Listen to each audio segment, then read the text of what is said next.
My name is Julia, and this is the story of the day I realized I had never really belonged to my own family. I went to my sister's wedding, Sabrina, with one very simple desire. I just wanted to smile in a few photos, send a polite congratulations, and play the role of the kind older sister, just as I had done for years. The wedding was held at a lakeside resort, famous for its vibrant flower gardens and its grand banquet hall with a high glass ceiling. As soon as my car stopped at the gate, a staff member in a black suit stepped out to open the door. I took a deep breath, adjusted my burgundy dress, the only one I thought was presentable enough for such a formal event, and stepped inside. I didn't want to draw attention. I didn't hope for anyone to run up and hug me like in the movies. This was Sabrina's day. I had understood that for a long time. I was never the most loved child, and I had learned to accept that. But what I didn't expect was how cold they would be. As soon as I entered the hall, a receptionist with a bright smile greeted me. "Can I have your name, please?" "Julia Evans," I said softly, politely. Her smile faltered for a second. No one noticed, but I did. Her hand quickly skimmed over the list, then stopped. She looked up, and her smile now seemed forced. "Oh, I see it. You're seated in the hallway area, near the coat check." I blinked. "Did you say hallway?" "Yes, just outside the main banquet hall, near the check-in area." She tried to sound casual. I turned to the seating chart beside me. My parents, Mr. and Mrs. Evans, were sitting at the honor table. Sabrina's friends, her husband's colleagues, all had seats inside, under the sparkling crystal chandeliers. And me? I couldn't find my name anywhere. There was just a small handwritten note, "Julia, hallway section." The slanting letters on the card felt like a slap to the face. I tried to keep my voice calm. "Maybe there's been a mistake?" The receptionist shook her head, smiling awkwardly. "I'm afraid not." I was still fooling myself at that point. Maybe there were no seats left. Maybe someone made a mistake. But then, I saw my mother, laughing brightly, adjusting Sabrina's veil. They stood together, like two close friends, laughing and hugging, completely unaware, or perhaps not caring, that I had been pushed out of the family story. I walked up to them. "Mom, can I talk to you for a minute?" My mother didn't turn around. "Not now, Julia. Can't you see I'm busy?" I bit my lip. "Just for a minute." She sighed but reluctantly stepped aside. Sabrina stood still, her smile polite but her eyes full of satisfaction. "I'm seated in the hallway," I said. My mother shrugged, as if it were no big deal. "We have to prioritize the closest family members. You understand, right?" I clenched my fists. "I am family too." She laughed, softly, but sharply. "Don't make a scene, Julia." Sabrina chimed in, her voice sweet as honey, but her eyes full of satisfaction. "It's probably just an oversight. Weddings are hectic, you know." I looked at my mom once more. I waited, hoping for just a little hesitation in her eyes. But she just sighed. "Don't ruin her special day. Julia, you should be grateful that you were even invited." Grateful. I heard that word like a thorn stuck in my throat. Grateful for being treated like an outsider? Grateful for being placed next to the coat check. As a reminder, you don't belong here? I stood in front of the banquet hall, holding the card that read, "Julia Hart, Table H, Hallway Section." The gold-colored capital letters glinted as if mocking me. I took a deep breath, stepped inside, and looked for my mother, Linda, who was standing next to my sister Sabrina, adjusting the lace on her white wedding dress. They laughed together, like two best friends who had just won something. I walked up to them and softly said, "Mom, can we talk for a minute?" My mother didn't look at me. "Not now, Julia. Can't you see we're busy?" I tried to stay calm. "Just for a minute." She sighed, clearly irritated, but reluctantly pulled me aside. Sabrina remained there, looking back at me, her smile anything but warm. I held up the card, speaking softly but firmly. "I've been seated in the hallway." "Mom, did you know about this?" She shrugged, as though it were a trivial matter. "We have to prioritize the closest family. You know." I clenched my fists. "I am family too." A light, cold laugh rang out, like the chill of winter winds.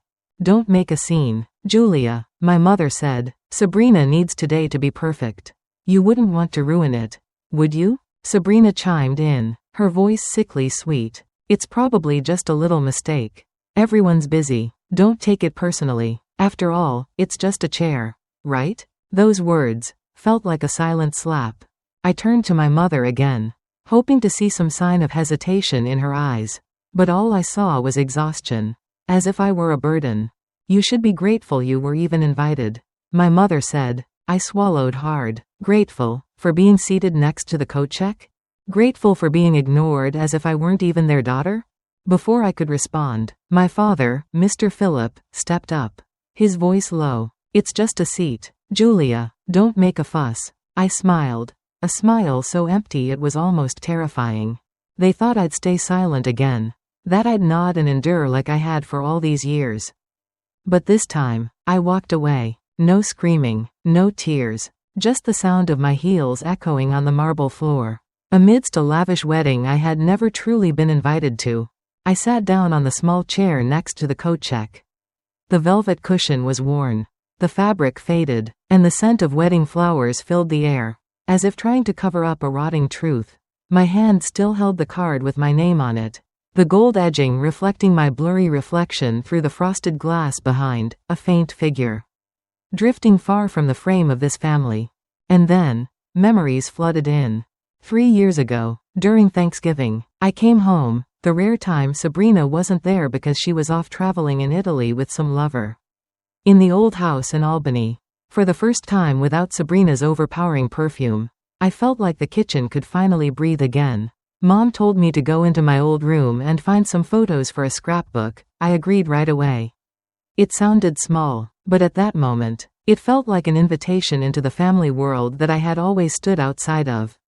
My room was mostly unchanged, the single bed by the window, the dusty bookshelf, and the high school photos of me, hanging quietly, untouched by anyone. While looking through the photos, my hand accidentally opened the drawer of my mother's vanity. I didn't mean to snoop. I just saw an old brown leather notebook lying there, as if it were waiting for me. I opened it. The first lines immediately took my breath away. The first day Sabrina went to kindergarten. She didn't cry. She waved and ran into class like a brave little angel. I flipped to the next page. Sabrina loves the pasta I make on Thursday nights. She used to be afraid of thunderstorms. But now she's much braver. Another page. Sabrina said she wanted to be a nurse when she grew up. I bought her a little nurse's outfit for her 8th birthday. Page after page, the writing was elegant and tender. Like a love letter to the past, but to only one person, Sabrina. I started flipping faster, desperately searching for just one sentence, just one, with my name. But there was none, not a single line, not one word. No, Julia, no, sister, no, second daughter. I felt my hands tremble, gripping the edge of the notebook as if, by holding it tighter, it would reveal where I once existed in my mother's heart. When my mother walked into the room, I was still sitting there, my eyes locked on the open page. Did you write all this about Sabrina? My voice was soft, but each word was like ice. My mother looked down at the notebook, smiling faintly, not even bothering to hide it. I needed to remember everything, so Sabrina wouldn't feel forgotten. She's sensitive. I bit my lip until it bled. What about me? She tilted her head, her gaze completely unbothered. You've always been independent. You don't need to be written down to be remembered. I nodded, didn't say another word, but from that moment, I understood, I was never remembered. Not in my mother's memory. Not in the family photos hanging in the living room. Not even in someone's eyes when I walked into an important event, placed outside like a shadow with a name. Now, as I sat again in the banquet hall at Sabrina's wedding, I didn't just recall that moment. I felt it like a scar that had healed, then was reopened. Sabrina was the memory, and I was the void. I still sat there, in the hallway chair that someone had decided was good enough for me. My hand dropped limp, my eyes gazing out the frosted window, where the lights from the main hall shone through like strange pieces of light. Inside, music, clinking glasses, distant laughter. Outside, me, and my shadow, precariously positioned. I thought, maybe I would sit here until the party ended, and then quietly leave. Like every other time, no one would remember, no one would call my name. But then, the voice came. Julia? I looked up. Daniel, the groom, the man who had just married my sister less than an hour ago, was standing in front of me. His tie was loosened, his hair slightly messy, and his expression, not like anyone else at the wedding. Not joyful, not fake, just concerned. "I saw you sitting here, it doesn't look like you," he said softly. I smiled, dryly. His family decided I wasn't worthy enough to sit in the main hall. He paused for a moment, then sat down next to me. The silence between two strangers somehow wasn't uncomfortable. "Julia," he started, his voice low, "can I ask you something?" I looked at him. His eyes were filled with confusion. But there was something sincere about it. "Has Sabrina ever said anything to you about me? Things that weren't exactly true?" I tilted my head slightly, trying to confirm that I hadn't misheard. "You mean, gossiping? Or manipulating?" Daniel exhaled, his eyes scanning the surroundings as if afraid of being overheard. "Both." I stared into his eyes. And in that moment, for the first time in a long time, I saw someone doubting Sabrina and believing me. I hesitated, not out of fear, but because this was too new. "Do you have a reason to be concerned?" I asked. Daniel nodded slowly. "She's been different lately, controlling, hiding things, and there are moments that make me feel like I'm just a pawn in someone's plan. Even though I'm the groom." I remembered how many times Sabrina had used her sweet voice to put others down, me, the maid, even her own best friend.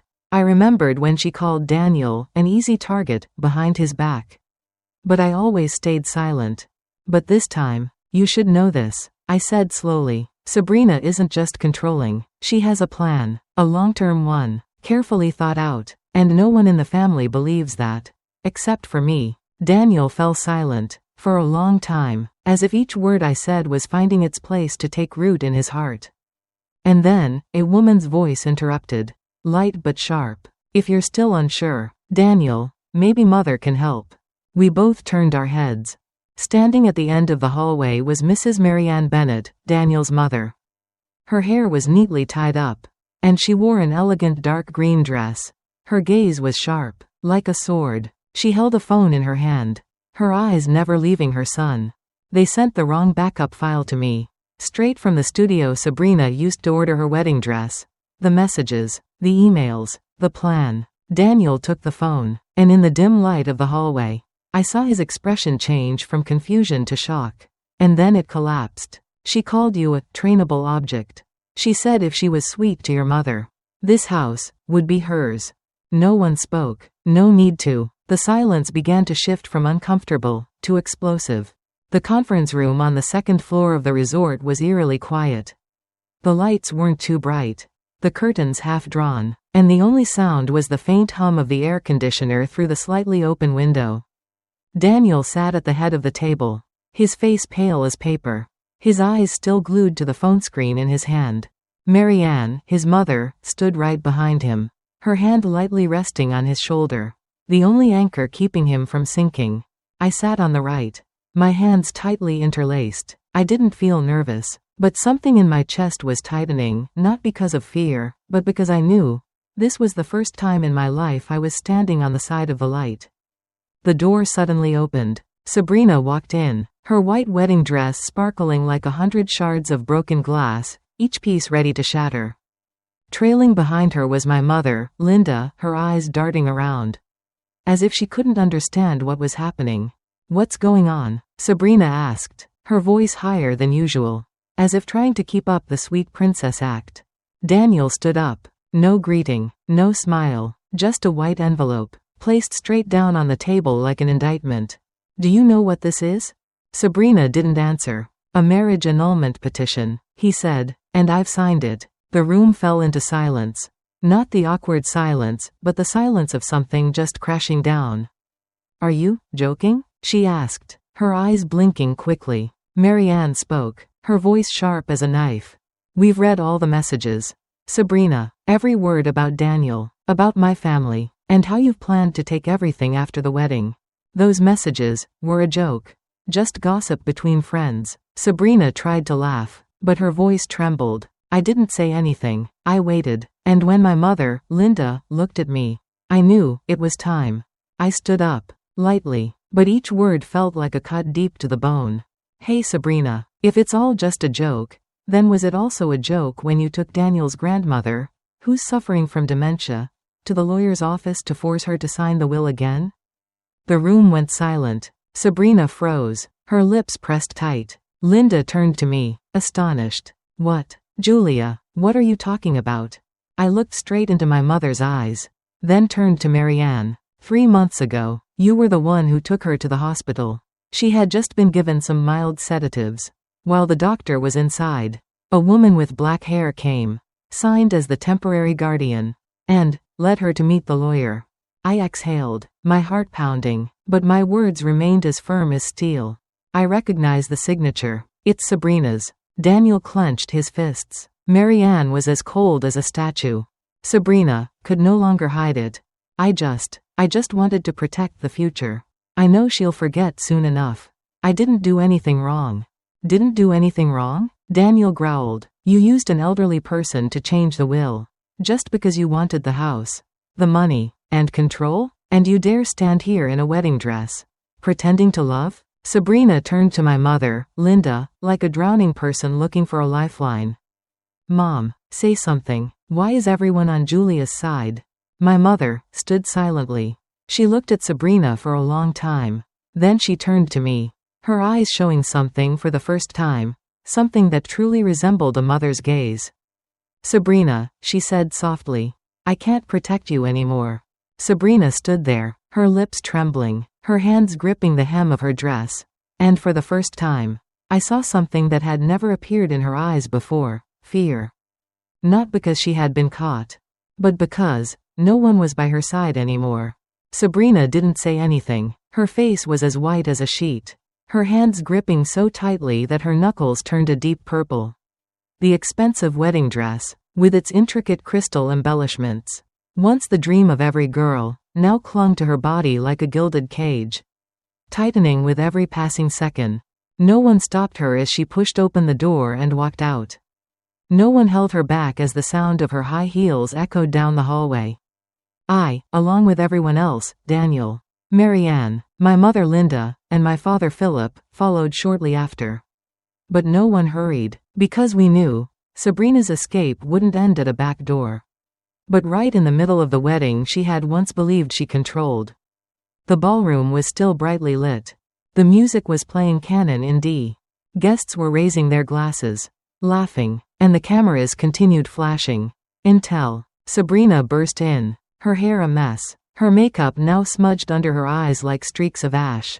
She stood in the center, surrounded by hundreds of eyes turning to look at her, and screamed, Do you all think you can humiliate me like this? The music stopped. Whispers began to rise, spreading from one table to another. I've been preparing for today for a whole year, she screamed. Every glass, every flower, every detail. And now, because of some stupid words, some prank messages, you're ruining everything? No one responded. Daniel walked in from behind. Not hurriedly, not fearfully. No one is ruining you. Sabrina, his voice was deep, as solid as stone. You're doing that all on your own. Sabrina turned around, tears rolling down her cheeks. The lipstick smeared all the way to her chin. I love you, Daniel. You said you loved me. Marianne stepped forward, standing beside her son. Yes, we once hoped you would be part of this family. But you never wanted to be a daughter-in-law. You only wanted to be the owner. At that moment, a bigger wave of murmurs spread as I took a step forward. I didn't raise my voice, but it was loud enough for everyone to hear. Sabrina, this isn't the collapse of a word, or a misunderstanding. This is the broken mirror that you shattered with your own hands. She laughed harshly, bitterly, narrowing her eyes at me. You've always been jealous of me. Your whole life has been spent in my shadow. And today you want to pull me down with you. I didn't react. You've never stood out. You've never been loved by Mom. No one remembers you, Julia. I just smiled, not weakly, but calmly, like someone who had accepted the truth long ago. And that's what scares you. A long silence. Sabrina turned to Daniel, like someone drowning, clinging to any piece of debris still floating. You can't leave me. You're my husband. Daniel exhaled. He pulled the white envelope from his coat pocket, holding it up in front of everyone. This is the annulment petition. Already signed, he said, never once taking his eyes off Sabrina. The wedding ends right this moment. A large gasp rippled through the crowd. Like a gust of wind. Some lowered their glasses, some turned away, but everyone knew, no one could save Sabrina now. Sabrina screamed, "You win, Julia, you take everything, you ruined the best day of my life." I took another step forward. My eyes no longer held resentment. No longer pain. It was just the gaze of someone who had finally escaped the long, endless shadow. You destroyed yourself. You just didn't expect, this time, someone would stand up and speak the truth. Marianne placed her hand on Daniel's shoulder. "Let's go." They turned and walked away. My mother, Linda, remained standing there, looking at Sabrina as if she were seeing the girl she had always put on a pedestal for the first time. My father, Philip, silently placed his hand on my back. So gently that I thought it was just the wind. But that was the first time he stood by my side. Sabrina stood alone in the wedding hall, now drenched in lights, her wedding dress stained, her eyes blurred and swollen from tears and mascara. Then she screamed, turned around, and rushed out of the wedding, leaving behind a sea of gazes, no longer admiring, but awakening. A month later, I sat in a small office I had just opened in the city center. The afternoon sunlight slanted through the glass, quietly casting my shadow on the white wall, but this time, I saw myself clearly. Life didn't change immediately, but some things finally began to fall into place. My father, Philip, was the first to speak up. A week after the wedding, he came to meet me, unannounced, just with an old leather bag and a stack of files. "I'm not good at showing it." His voice was rough and low, "but I see you. Not just yesterday, but for a long time. I just let myself be lazy in facing it." I didn't respond. He pushed the stack of files toward me. Family assets, rental properties, long-term investments, and a few stock funds. "I want you to take over." I blinked. "Why me?" "Because you're the only one who sees everything without needing to shout. You live honestly, and more importantly, you never take anything from anyone to be loved." As for my mother, Linda, she didn't speak as much as my father. But that day, she poured me a cup of tea, her hands shaking slightly, and for the first time, she called me by my name, not mixing it up with anyone else's. "I've been wrong for too long. Julia, now, I don't expect you to forgive me. I just hope you can live a life you truly deserve." They announced they would make me a part of the family's financial decisions. But I just remained silent. And naturally, the corners of my eyes grew more teary than ever. Not because of something grand, but simply because I had returned to being myself. Acknowledge. As for Sabrina, after that day, she left the state. No goodbyes, no letters. They said she went to live in a small town in the northern mountains. No social media, no public appearances. She opened a small shop selling bread and coffee. Her face was often hidden behind a mask and sunglasses. A former friend of mine visited and said, "She's nothing like the person who was at the center of that lavish wedding. But she seems to be learning how to live normally." Maybe it's about redemption. Maybe it's about running away. After a brief, peaceful winter, spring arrived, and the trees in front of the house began to sprout new buds. I no longer counted the days, waiting for someone to change, because I, after everything that had happened, was the one who had changed, in the quietest and most profound way. I don't live to be seen by anyone. I live to see myself clearly. The apartment I live in is still as simple as before, but now every detail has a different light, the light of choice. On the wall, there's a painting I recreated from a photo, a small shop on a hill, where someone said Sabrina works every day. Quietly, I no longer resent my sister. I no longer hope that one day she will come back to apologize. Because I've come to understand, there are relationships that don't need to end with reconciliation, but with letting go without resentment. One afternoon, I was working in the reading room when the phone rang. It was my father, Philip. I picked up. His voice was deeper and more tired than before. But this time, there was something different. "I just read the quarterly report. You've handled everything, even better than I thought." I smiled, lightly, like the breeze brushing through the trees. "Because I've been doing it my way, Dad, not to please anyone, just to make sure things are in their right place." My father paused for a few seconds before asking, "Do you think you'll meet Sabrina again?" I looked up at the window, where the sunset was slowly descending like the last song of the day. "I don't know, but if I do, I think I'll invite her to sit down, just to listen to how she's been living." We didn't say anything more, but I knew, in that silence, my father was smiling. That evening, I made myself a cup of ginger tea, opened the window, and for the first time in many years, I wrote in my journal again. It was no longer filled with complaints or dreams unfulfilled. It was simply, "Today, Julia lives with herself, not to be chosen, not to be praised, just to be herself, peaceful, free, and whole." Freedom doesn't come from someone forgiving us. Freedom comes from the moment we stop trying to be accepted by those who can't see our worth. And if one day, you find yourself sitting in the hallway, outside the lights and laughter, remember, sometimes, that might just be the place where you start to step out of a frame you never truly belonged to. Not everyone who grows up under the same roof will love you like family. The seat you're assigned today doesn't define who you will be tomorrow. Julia didn't choose revenge, she chose freedom. No applause, no forced apologies, because there are moments in life when you stop trying to be accepted by others. The world begins to open up to you. If you've ever felt abandoned in your own home, lived in silence just to avoid being forgotten, then maybe you'll understand. The bravest thing is not stepping out of the room, but stepping out of the role you never wanted to play. Headphone, what do you think about Julia's decision? What would you do if you were her? Leave your thoughts in the comments below. And if this story has touched a part of your heart, don't forget to like, share, and subscribe to Reddit Stories Telltales for more emotional journeys like this, every night. Mike, see you again in the next story.